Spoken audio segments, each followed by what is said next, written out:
Di sebuah desa terpencil yang dikelilingi hutan lebat dan perkebunan tua, terdapat sebuah proyek pembangunan jalan yang sudah lama tertunda. Pemerintah akhirnya mengirimkan beberapa alat berat dan pekerja untuk memulai kembali proyek yang sudah mangkrak selama 5 tahun.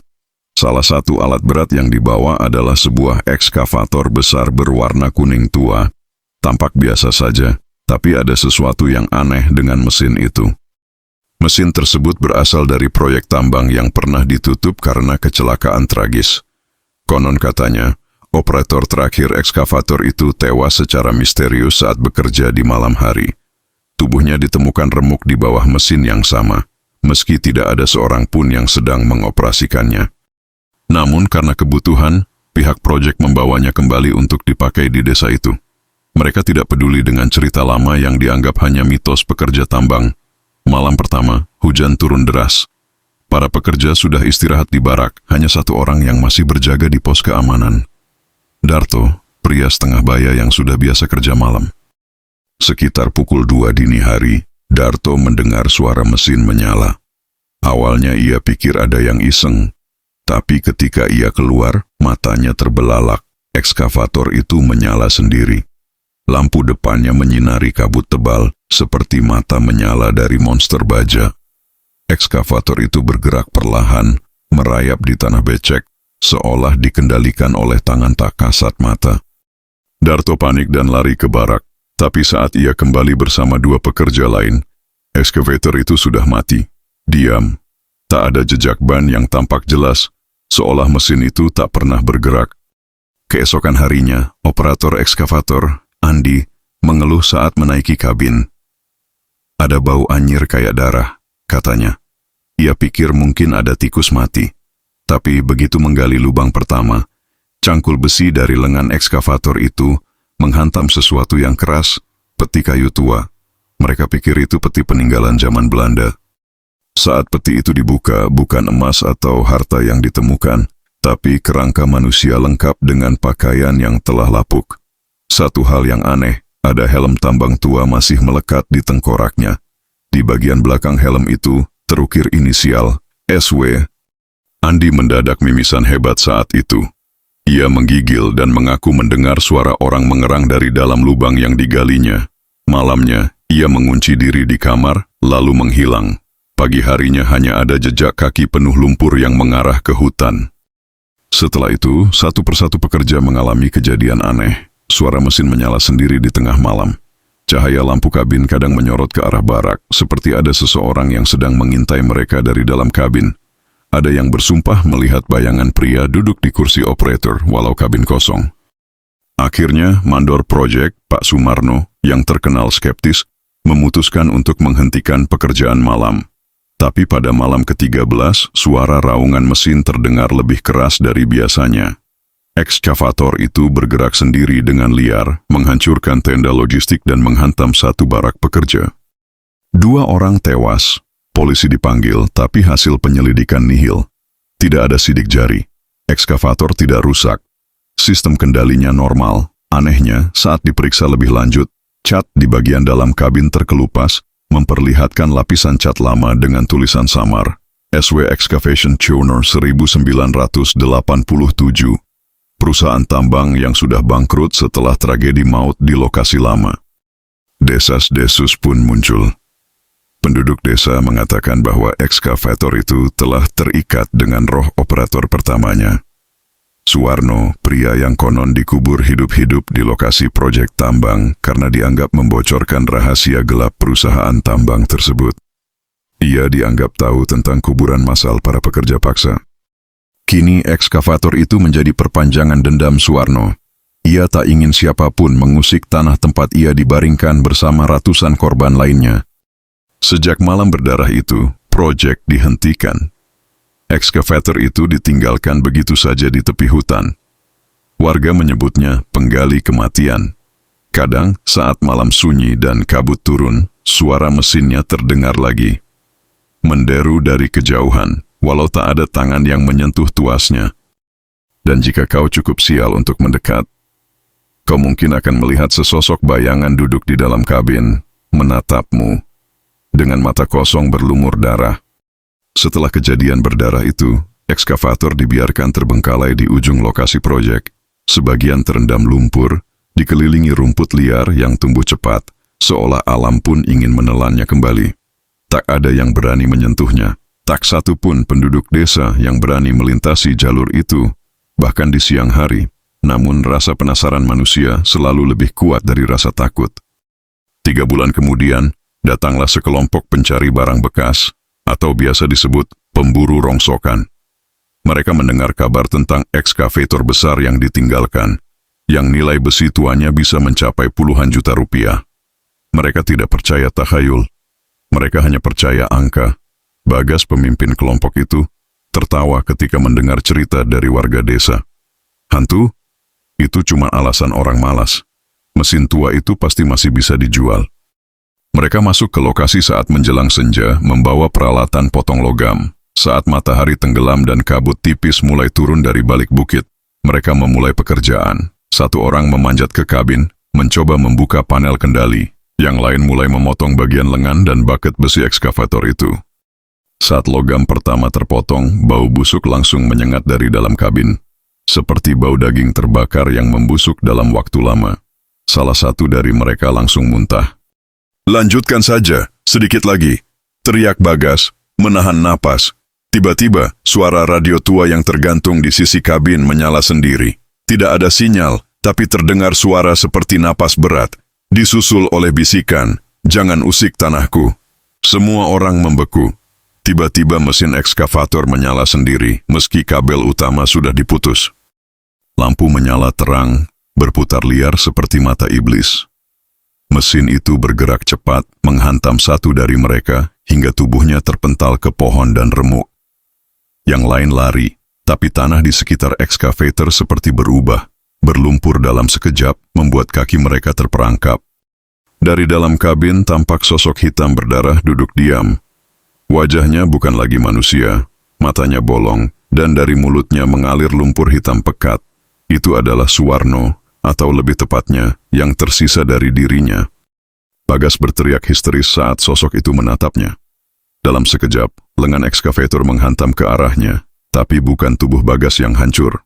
Ia ditarik masuk ke dalam kabin, pintunya menutup sendiri. Dan sunyi pun kembali. Pagi harinya, warga desa menemukan lokasi itu porak-poranda. Tidak ada mayat, hanya bercak darah, bekas lumpur mengering, dan bekas cakaran tangan pada kaca kabin. Ekskavator itu kini terlihat berbeda. Di sisi badannya, seseorang menemukan goresan baru, seperti dicakar dari dalam, membentuk kalimat, "Satu tubuh belum cukup." Sejak saat itu, desa itu seperti dikutuk. Hutan di sekitar lokasi jadi dingin dan berkabut. Bahkan saat siang hari, hewan-hewan menghilang, tanah menjadi gersang. Dan kadang, di tengah malam yang sunyi, masih terdengar raungan mesin tua dari arah sana. Disusul suara jeritan yang lirih, seolah berasal dari dalam besi itu sendiri. Beberapa penduduk percaya, ekskavator itu bukan lagi sekadar alat. Ia telah menjadi penjara jiwa, tempat roh-roh yang mati tak tenang dikumpulkan. Setiap yang mencoba mengambilnya akan menjadi bagian dari mesin itu. Kini mereka menyebutnya tulang besi, dan berdoa agar ia tidak bangkit lagi. Karena jika ia bergerak lagi, seseorang pasti akan mati. 2 tahun berlalu sejak kejadian terakhir. Pemerintah daerah akhirnya memutuskan untuk menghapus proyek itu dari peta pembangunan. Mereka mengirim satu tim investigasi khusus untuk menutup kasus ekskavator. Tim yang berisi teknisi, paranormal, dan dokumentaris. Dipimpin oleh Dr. Lestari, seorang parapsikolog yang pernah menangani kasus pengusiran energi negatif di rumah sakit Angker. Mereka tiba di desa dengan tujuan satu, menghancurkan ekskavator tersebut dan menyegel kutukannya. Tapi begitu mereka tiba di lokasi, suasana sudah tak seperti dunia nyata. Hutan yang tadinya biasa kini jadi gelap seperti senja, meskipun matahari bersinar terik. Angin tak bergerak, burung tak bersuara. Dan di tengah rawa kering yang retak-retak masih berdiri sang ekskavator seperti patung iblis menanti korban baru. Dr. Lestari mulai melakukan ritual pembersihan. Ia membawa sesajen, membakar dupa, dan menggali informasi metafisik dari lokasi. Namun, saat ia menyentuh tanah dekat ekskavator, tubuhnya gemetar hebat. Matanya membelalak. Ia melihat penglihatan masa lalu.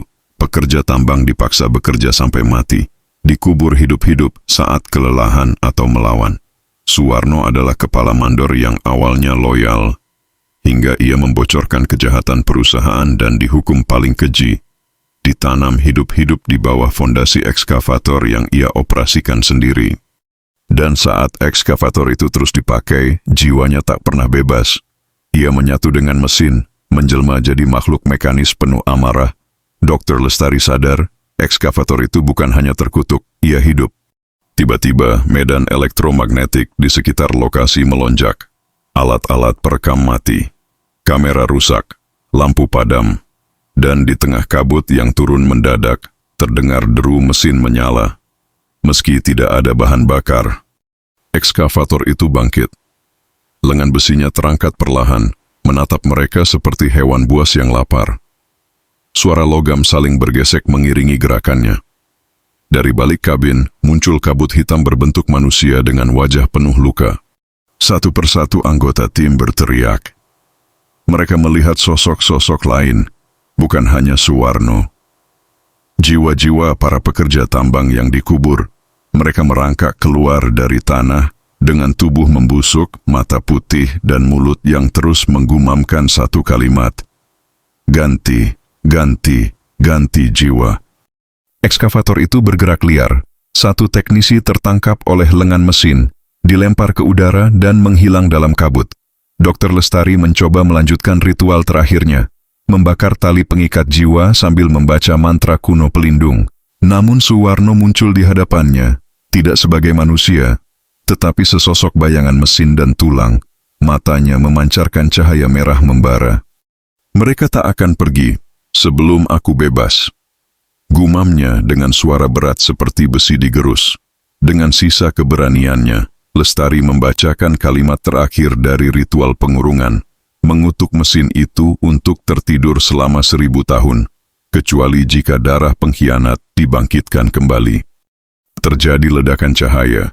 Ekskavator itu berhenti, suara mesin lenyap, kabut menghilang, mayat-mayat kembali tertelan bumi, dan untuk beberapa detik, hanya ada keheningan. Namun tidak ada dari mereka yang benar-benar selamat. Hanya satu kamera yang berhasil merekam semuanya, ditemukan beberapa minggu kemudian oleh warga desa. Di rekaman terakhir, sebelum gambarnya rusak, terlihat satu bayangan berdiri di dalam kabin. Dr. Lestari. Dia tidak pernah keluar dari lokasi itu, entah ia mati atau menggantikan Suwarno.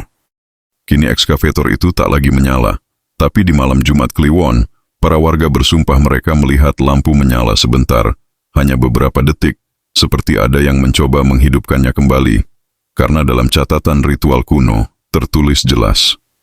Kutukan tak pernah hilang, hanya tertidur, menunggu pengganti, dan mungkin malam ini giliran kamu yang dipanggil untuk menggantikan. 3 bulan setelah peristiwa tim investigasi menghilang, lokasi proyek itu resmi ditutup dan diberi garis larangan. Tapi larangan hanya berlaku bagi mereka yang percaya. Seorang konten kreator horor bernama Kevin melihat ini sebagai peluang emas. Ia punya satu misi, merekam dan mengekspos hantu ekskavator untuk konten viral. Bersama 3 temannya, ia berangkat ke lokasi terlarang dengan drone, kamera thermal, dan alat perekam suara. Mereka pikir itu hanya urban legend yang dilebih-lebihkan. Mereka tiba pada malam hari, bulan purnama menggantung, menciptakan bayangan panjang dari pohon-pohon mati. Kabut tipis mulai turun saat mereka mendekat ke lokasi ekskavator yang sudah berkarat dan tertutup lumut. Namun saat drone mereka mengudara dan menyorot ekskavator dari atas, tangki bahan bakar yang seharusnya kosong tampak penuh. Cuman kebetulan, gumam Kevin. Tapi saat mereka mendekati kabin untuk mengambil footage dari dekat, salah satu dari mereka, Rio, melihat ada bekas tangan berdarah di jendela kabin. Dari dalam, semua lampu kamera mendadak mati, layar menjadi gelap. Terdengar suara samar di telinga mereka dari rekaman headset. Dia belum tidur, dia lapar, ganti, ganti, ganti. Kevin berusaha tetap rasional. Ia menyalakan senter dan membuka pintu kabin. Pintu itu mengayun sendiri dengan suara logam melengking, dan di dalamnya tertulis dengan darah kering. Kamu yang datang, kamu yang menggantikan. Seketika tubuh Kevin tersedot masuk ke dalam kabin, seolah ada tangan tak terlihat yang menariknya. Pintu menutup rapat dengan bunyi gedubrak. Teman-temannya menjerit dan berusaha membukanya, tapi tak bisa. Mereka berlari meninggalkan lokasi dalam kepanikan. Kamera mereka terjatuh dan terus merekam. Gambar terakhir yang terekam, wajah Kevin di balik kaca kabin, menatap dengan senyum kosong, mata hitam penuh dendam. Beberapa hari kemudian video mereka muncul di internet, tapi bukan mereka yang mengunggahnya, dan tidak ada yang bisa menghapusnya. Video itu terus muncul kembali di berbagai platform, diunggah dari akun anonim berbeda. Setiap yang menontonnya hingga akhir akan mendengar suara mesin ekskavator menyala lewat speaker mereka, meski volumenya dimatikan. Dan mereka yang mendengar akan mulai bermimpi tentang lumpur, darah, dan gigi logam yang berputar perlahan, menunggu untuk menghancurkan siapapun yang cukup bodoh untuk datang. Catatan terakhir, dokumen rahasia. Sebuah laporan rahasia dari Dinas Pekerjaan Umum ditemukan, menyebutkan bahwa ekskavator itu seharusnya sudah dihancurkan 5 tahun lalu setelah insiden tambang. Tapi alat itu tidak pernah bisa dipotong, dibakar, atau dipindahkan. Logamnya lebih keras dari baja. Sistemnya menyatu sendiri kembali. Dan setiap kali dihancurkan, seseorang akan menghilang. Laporan itu ditutup dengan satu peringatan. Jika ekskavator itu menyala lagi, jangan matikan, biarkan ia bergerak. Biarkan ia mencari korbannya. Jika tidak, ia akan mencari kita semua. Itulah cerita yang dapat saya sampaikan, saya sajikan. Semoga terhibur dengan cerita-cerita yang saya bagikan. Terima kasih, jangan lupa like, subscribe, share, dan komen. Sampai jumpa.